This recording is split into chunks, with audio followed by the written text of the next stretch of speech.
जय हिंद साथियों, स्वागत है आप सभी का एजुकेशन की 86 में। और रुक करते हैं एक बार फिर से बिहार की तरफ।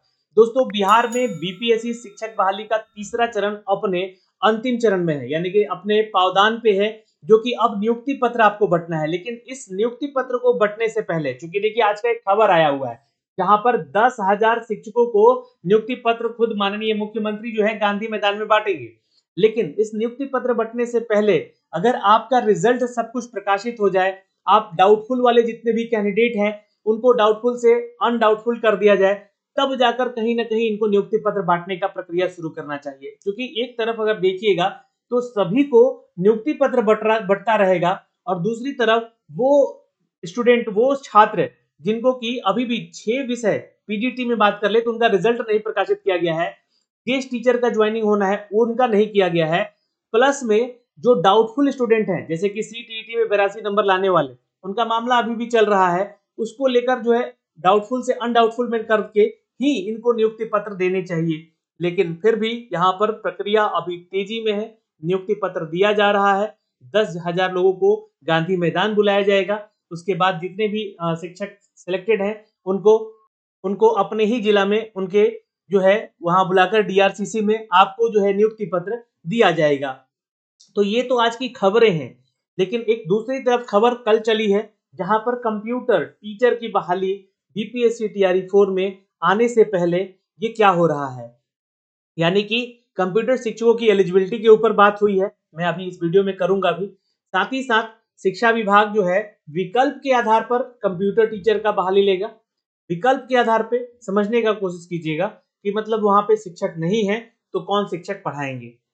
और दूसरा खबर यहां पर यह है कि आउटसोर्सिंग को खत्म किया जा रहा है। तो न्यूज में बीपीएससी शिक्षक बहाली के चौथे चरण में ऐसा क्यों दिया जा रहा है कि इनका नियुक्ति एक्सपर्ट के तौर पे कॉन्ट्रैक्ट पे भी हो सकता है।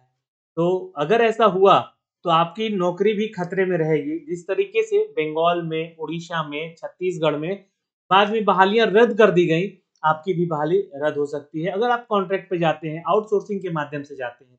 तो सरकार से यह रिक्वेस्ट है कि इस बहाली को ना तो आउटसोर्सिंग से लिया जाए जो कि कंप्यूटर टीचर का है, और ना ही यहाँ पर इस बहाली को कॉन्ट्रैक्ट के आधार पर लिया जाए जो कि कंप्यूटर टीचर का ही है।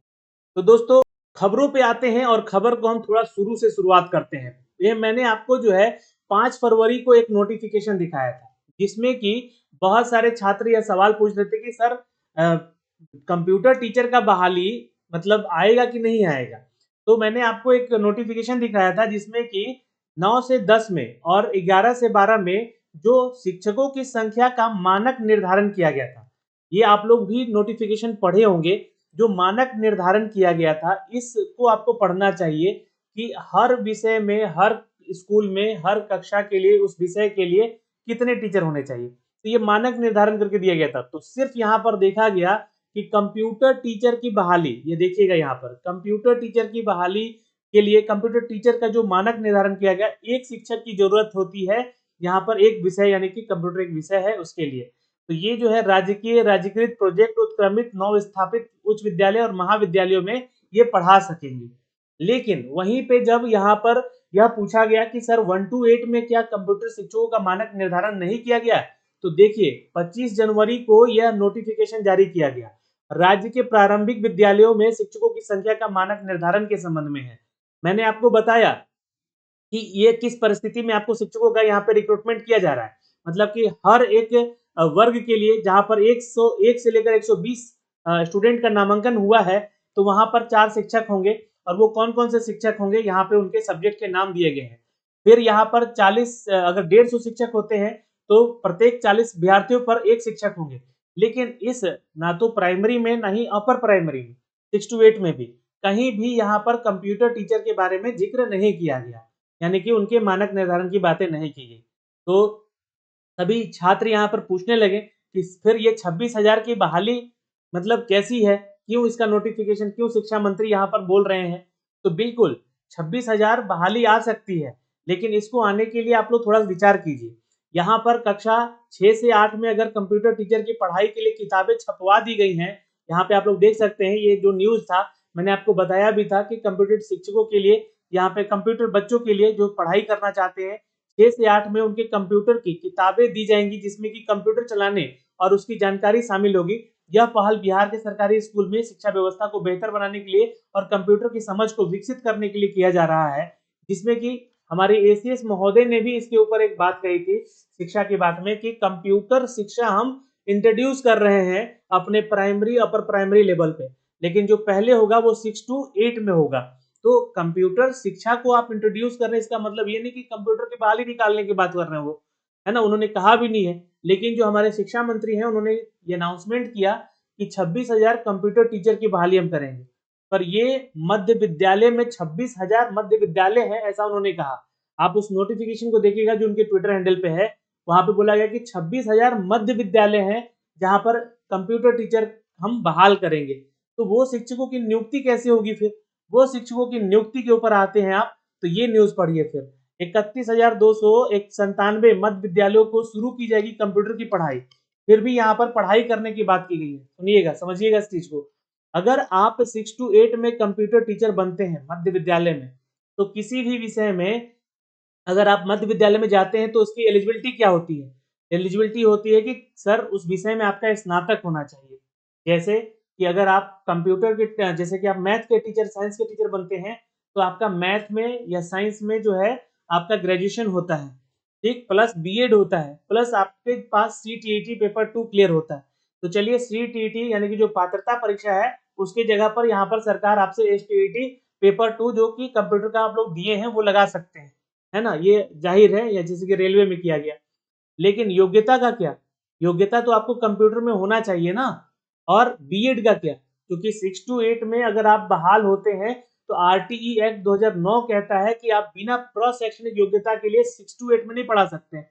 तो अब बात आती है कि सर इसकी बहाली 6 to 10 से करवाई जाए, जैसे कि बीसी ईबीसी कल्याण विभाग और एससी एसटी कल्याण विभाग में कंप्यूटर टीचर की बहाली 6 to 10 में करवाई गई है। अब आपको बता दें कि बहुत सारे लोग कमेंट यह करेंगे कि भर मध्य प्रदेश में देख लीजिए, छत्तीसगढ़ में देख लीजिए, वहां पे या आंध्र प्रदेश में देख लीजिए, वहां पर कंप्यूटर टीचर बहाल हुए हैं 1 to 8 में भी विदाउट बीएड, बिल्कुल यहाँ पर। लेकिन उनकी आप एलिजिबिलिटी जाके चेक कीजिएगा तो आपको पता चलेगा कि वो कॉन्ट्रेक्चुअल बहाली है। और अभी तो आप लोग को पता भी नहीं है कि यहाँ पर उड़ीसा का जो मैटर चल रहा था वहां पे बहालियां रद्द कर दी गई है, ठीक है, आप लोग वहां से भी जाके थोड़ा सा पढ़िएगा देखिएगा।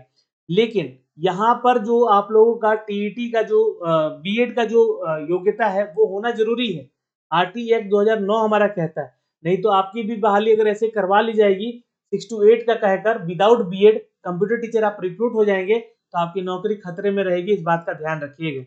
तो इसलिए सरकार भी इसको पहल नहीं कर रही है, 6 to 8 में बहाली नहीं लाएगी। मैं आपको फिर कह रहा हूँ कंप्यूटर टीचर की अगर बहाली आएगी तो वो 6 to 10 करके आएगी, जैसे कि इन सभी बहालियों, इन सभी जो है आप लोगों का एससी एसटी कल्याण विभाग और बीसी बीसी कल्याण विभाग में बहाली हुआ है।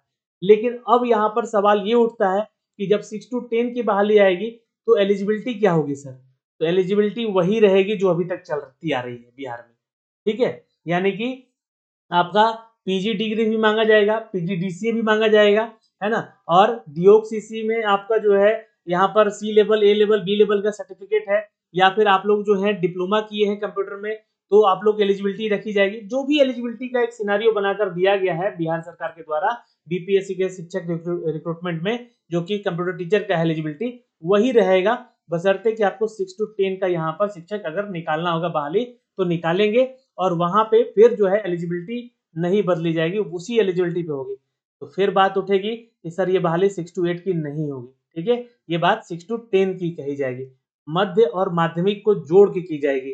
तो इसको हम लोग यहाँ पर इस बहाली में इस तरह से शिक्षकों की बहाली ले सकते हैं जैसा कि लिया गया है ना। पर शिक्षा विभाग का ये बहाली है, अब ये डिपेंड करता है कि क्या इस तरीके से बहाली ली जाएगी या नहीं ली जाएगी, या फिर ये जो 26,000 की जो बहाली है ये 11th-12th के लिए ही ले ली जाएगी और उन्हीं शिक्षकों को पढ़ाने के लिए भेज दिया जाएगा 6 to 8 में, है ना, और उन्हीं शिक्षकों को पढ़ाने के लिए भेज दिया जाएगा 1 to 5 के लिए भी, जाइए आप लोग पढ़ाइए वहां पे, है ना, रिक्रूटमेंट ले लिया जाएगा। लेकिन पढ़ाने के लिए आपको जैसे कि इस लेटर के जरिए बताया जा रहा है, जो कि हमने आपको कल भी दिखलाया था कि यहाँ पर विकल्प के तौर पर आपका चयन किया जा रहा है 6 to 8 में कि कंप्यूटर विषय पढ़ाया जाना है। इस हेतु उन विद्यालयों में अगर जहाँ 6 to 8 की पढ़ाई होती है शिक्षकों को कंप्यूटर शिक्षक के रूप में अनिवार्यता नामित करना है और ये सब कुछ भेजना भी है। जिसको कंप्यूटर में दक्षता है, तो कंप्यूटर में दक्षता किसको है? तो जो 11-12 के टीचर हैं। और योग्यता किसके पास है? तो जो 11-12 के कंप्यूटर टीचर हैं और रुचि रखने वाले। तो रुचि रखने वाले को नामित करना है, यानी कि मान लीजिए कि कोई टीचर मैथ का है और उसको कंप्यूटर में अच्छा खासा नॉलेज है, तो बिल्कुल अपना इंटरेस्ट रख रहा है तो जाके पढ़ाएगा वहाँ पे। वो मैथ नहीं अगर वहाँ पे पढ़ा रहा है तो वहाँ पे मैथ का और भी टीचर है अगर वहाँ पे, तो वो कोई एक कंप्यूटर को जाके पढ़ाएगा। अगर साइंस के शिक्षक हैं तो वो साइंस नहीं पढ़ा रहा है, तो और साइंस का और भी टीचर है वहाँ पे उस विद्यालय में 6 to 8 में, तो कंप्यूटर में रुचि रखता है तो कंप्यूटर के विषय को पढ़ाएगा। तो ये प्रोसेस है, अभी बताया जा रहा है सारा चीज़।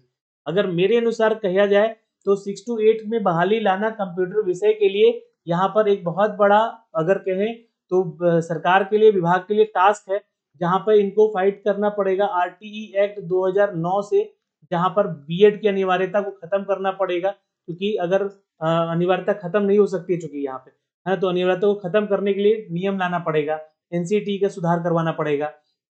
ठीक है, जहाँ पर कि आप लोगों का अगर हम बात कर ले तो अगर 6 to 10 में बहाली लाता है तो ये उसी एलिजिबिलिटी पर जो है आप लोगों का सिलेक्शन लेगा, जहाँ पर कि 11-12 का बहाली जिस बेसिस पे हुआ है, तो वही सारा एलिजिबिलिटी लगेगा, एजुकेशन क्वालिफिकेशन या फिर आपका बीएड या पात्रता परीक्षा जो भी है, वही सारा चीज यहाँ पे लगकर आपका बहाली होगा, तब जाके 26,000 की बहाली की प्रक्रिया की जाएगी। अन्यथा समझ लीजिएगा कि ये बहाली नहीं भी आ सकती है। और दूसरी चीज अगर आएगी तो कैसे आएगी मैंने बता दिया है, लेकिन आउटसोर्सिंग या कॉन्ट्रैक्ट के आधार पर बिल्कुल नहीं आनी चाहिए। जय हिंद, फिर मिलेंगे आपसे अगले वीडियो में। आपकी राय बिल्कुल यहाँ पर समझा जाएगा, आप लोग कमेंट कीजिएगा। धन्यवाद।